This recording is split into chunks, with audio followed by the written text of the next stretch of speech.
No matter where I go, no matter where I am in life, I've always planted in one root, so I know where I'm from. I'm proud to be Maori, proud to be Samoan, and I know myself, yeah.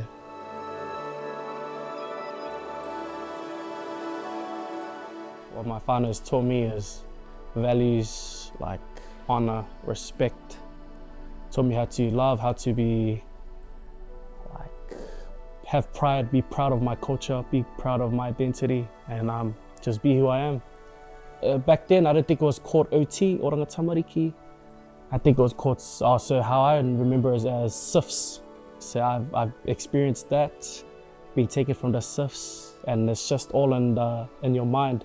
Some rangatahi, when they get taken or OT, they can either take it in a good way or a bad way. So for me, how I stayed on track was because of the teachings that were taught to me when I was younger. Even though I got separated, the teaching still stayed with me.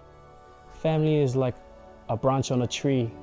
They may grow different areas, but they're all on one root. So no matter where you go, you always got family.